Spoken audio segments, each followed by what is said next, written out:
maintenant, quelque chose d'autre se produit. Son intention de porter son attention sur ce champ d'énergie unificateur, dont sa fréquence est l'intégralité et la plénitude. C'est de l'amour pur. Je suis votre hôte, Dr. Joe Dispenza. Commençons. Disons donc qu'une habitude est quelque chose que vous avez fait tellement de fois que votre corps sait maintenant comment le faire mieux que votre esprit conscient. Le corps a été programmé par répétition, par expérience, par action, pour le savoir mieux que l'esprit conscient.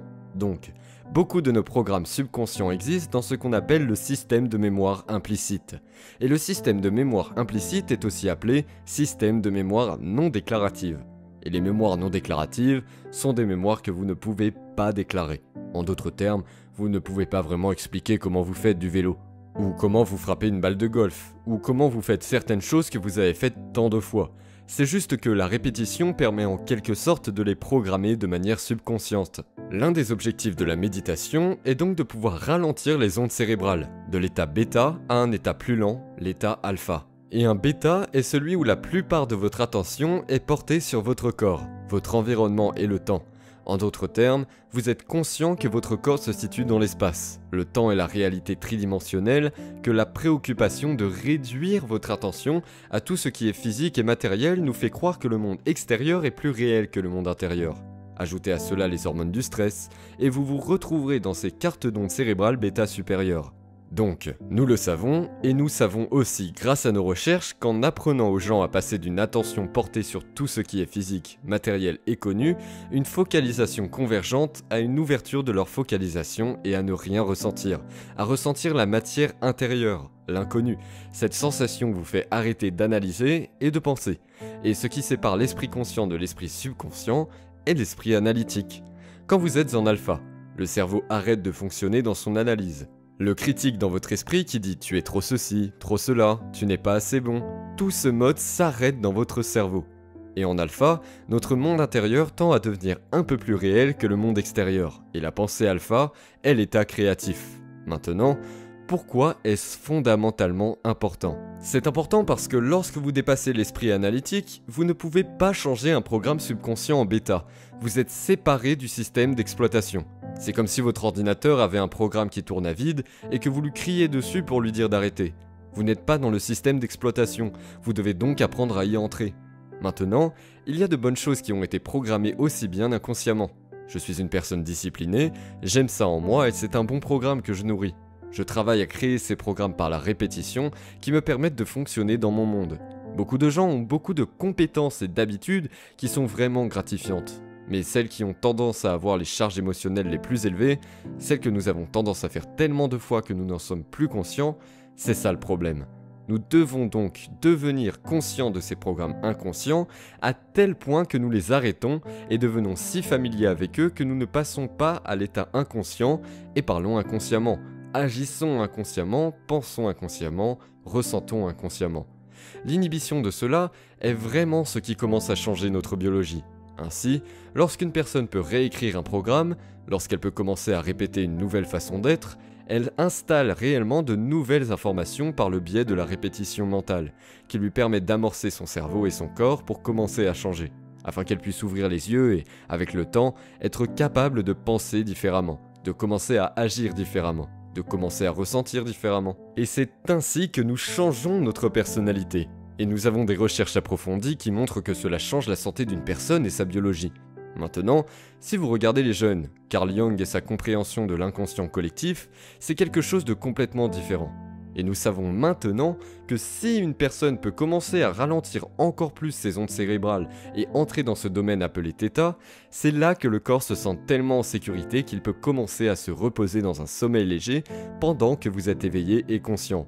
Maintenant, le corps a été conditionné pour être l'esprit. Dès qu'il est dans un sommeil léger, ce n'est plus l'esprit. Mais si vous êtes conscient, vous l'êtes dans ces états subconscients. Maintenant, dans le θ, vous êtes très suggestible aux informations et un hypnotiseur va suggérer certaines choses. Et le sujet qui écoute l'information l'acceptera, la croira, s'y abandonnera sans jamais l'analyser. Et cela le fera commencer à agir différemment, en plein dans le mille. Donc en θ, cet état hypnotique, on est influençable par l'information. Maintenant, voici le pont. Si une personne peut être en θ et devenir personne, rien, sans lieu et sans temps, et devenir une pure conscience, Et en tant que pure conscience, commencer à interagir ou commencer à mettre son intention sur, commencer à expérimenter, commencer à sentir, faire attention à devenir conscient de son expérience, de mettre son attention dans cet état en θ. Cela lui fait devenir très suggestible à l'information. Mais rappelez-vous, à ce stade, elle est assise là avec les yeux fermés. Il y a de la musique en fond sonore, elle ne mange pas, ne sent pas, ne goûte pas, ne se lève pas, ne se déplace pas et ne s'occupe pas de son corps. Elle est toujours suggestible à l'information, mais elle ne reçoit pas cette information par ses sens, par cette réalité tridimensionnelle sur laquelle la question est basée. Maintenant, quelque chose d'autre se produit. Son intention de porter son attention sur ce champ d'énergie unificateur, dont sa fréquence est l'intégralité et plénitude, c'est de l'amour pur. Si vous commencez à y prêter attention et à interagir avec elle, et que votre cerveau commence à devenir plus cohérent, c'est ce que nos recherches montrent. Le cerveau commence maintenant à s'entraîner aux fréquences, et les fréquences transportent des informations, tout comme votre signal Wi-Fi, tout comme une fréquence radio qui transporte des informations sur cette fréquence. Une antenne de télévision capte la fréquence et la transmet en un sens et des informations. Votre cerveau fait exactement la même chose. Et maintenant, vous commencez à vous connecter à cet inconscient collectif, l'inconnu. Le soi inconnu qui est descendu de la source, de la singularité, de l'intégralité, de la plénitude jusqu'à la densité. Nous commençons donc à interagir et à expérimenter des informations qui ne proviennent plus de nos sens. Et cette expérience provoque alors chez la personne un moment transcendantal. Et nous disposons d'excellentes données qui montrent que si l'intérêt de la personne est de se connecter à des informations qu'elle ne connaît pas, d'aller au-delà d'elle-même et de devenir influençable par l'inconscient collectif, où toutes les informations existent, le champ unifié, le champ quantique, les nombreux mondes, les possibilités infinies, la personne commence à vivre une expérience intérieure à partir de cette fréquence qui est transmise, tout comme l'antenne de télévision, en images dans le cerveau qui sont profondément lucides et qui commencent à améliorer le matériel dans le cerveau. Et quand le cerveau commence par l'expérience à avoir ces moments d'intériorité où nous ouvrons les yeux, notre spectre de la réalité s'élargit, nous voyons plus de la réalité. Et dans la survie au cours de millions d'années, l'être humain dans la survie, la base de l'être humain dans la survie a été la survie du plus apte. Et donc l'énergie et l'information n'étaient pas vitales pour la survie. Ce qui était vital pour la survie, c'était de prêter attention à la réalité tridimensionnelle. Il est donc important pour une personne de commencer à réaliser que lorsqu'elle commence à interagir avec ces informations, le petit spectre du 1% de réalité que nous percevons commence à s'élargir. Maintenant, nous commençons à sortir de la survie, et le cerveau met à jour son matériel. Et je dis toujours que nous ne voyons pas les choses comme elles sont, nous les voyons comme nous sommes. Les étudiants qui participent à ce travail et qui interagissent avec l'inconscient collectif vivent des moments profonds qui les amènent à voir davantage la réalité. Et un certain équilibre, une certaine illusion, un certain conditionnement, une certaine accoutumance à la façon dont nous percevons les choses ont été supprimés. Pour moi, c'est ainsi que les mystiques ont trouvé leur chemin hors de cette réalité tridimensionnelle. Donc, nous pouvons ralentir les ondes de notre cerveau. Nous écrivons un programme pour pouvoir fonctionner dans la réalité tridimensionnelle et rester conscient et ne pas devenir inconscient et changer notre personnalité. Si vous devenez bon à cela et que vous commencez à réaliser que vous êtes plus entier et plus connecté, je ne veux pas autant de choses.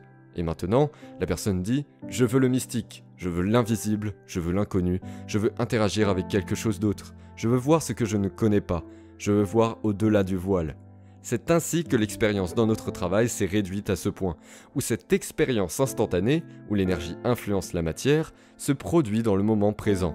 Et l'effet secondaire de cela dans le corps, pas seulement le cerveau, est une amélioration. Et nous voyons des changements très profonds dans leur biologie. Je me suis assis avec mon équipe scientifique l'autre jour. Je me suis assis avec un groupe de chercheurs la semaine dernière, et les données que nous recueillons sur les méditants expérimentés, les gens qui font le travail 5 à 7 fois par semaine, je peux vous dire qu'il n'y a aucune recherche en ce moment qui prouve ce que nous prouvons. Et ce n'est pas que je le fais, il ne s'agit pas de moi, je suis tellement fier qu'il s'agisse de nous. Et je m'assois avec des scientifiques et j'ai des conversations que j'aurais voulu avoir il y a 15 ans. Et ils me disent « Savez-vous ce que cela signifie ?» Et je dis « Bien sûr que je sais ce que ça veut dire, je sais exactement ce que ça signifie. » Donc l'interaction de ce sentiment unificateur est l'esprit de Dieu. Et cet inconscient collectif dont Jung a parlé. Vous puisez dans des informations que vous n'avez pas programmées pour fonctionner dans une réalité tridimensionnelle. Vous programmez votre cerveau et votre corps à changer pour que l'illusion de la réalité change. Et c'est là que ça devient vraiment excitant. Et c'est un processus, nous devons faire les deux. Nous devons exécuter dans notre monde tridimensionnel, rester conscients et vivre nos vies comme une énergie du futur, rester connectés à elle et rester dans nos cœurs. Et ça, c'est le travail. Et puis nous faisons le travail et nous commençons à devenir plus entiers et plus connectés. La réalité est alors bien plus importante que ce que nous savons. Et s'ouvrir à cela devient le jeu, et donc c'est la pratique. Excellente question, cela signifie que vous êtes impliqué dans la pratique. Merci beaucoup pour votre question Catherine. Nous allons maintenant avoir un de nos appelants en direct. Cliffy, vous êtes en ligne. Bonjour, merci beaucoup d'avoir répondu à ma question. Ma question principale concerne le nouveau cours, la formule. Si j'ai déjà suivi les 2 autres cours et que j'ai écouté beaucoup de choses pour les voir et que j'ai parfois fait le travail, et que tout d'un coup, j'ai des problèmes de fibromyalgie très graves, alors, dois-je aller de l'avant et prendre la formule aussi ? Cliffy, merci beaucoup pour votre question et pour les ateliers progressifs et intensifs. L'une des choses que nous voulions faire juste avant la pandémie et qu'on a reporté était de faire le progressif et l'intensif. Parce que je ne suis plus ce type de personne et j'aimerais avoir l'opportunité de le refaire pour qu'il soit plus concis et plus évolué. Mais nous avons décidé de faire la formule parce que, Cliffy, beaucoup de gens avaient dit « Eh, ma mère, j'aimerais que ma mère soit exposée à ça » ou « mon patron ou mon meilleur ami » ou « comment faire participer quelqu'un ». Et je sais que le progressif ou l'intensif sera trop pour eux.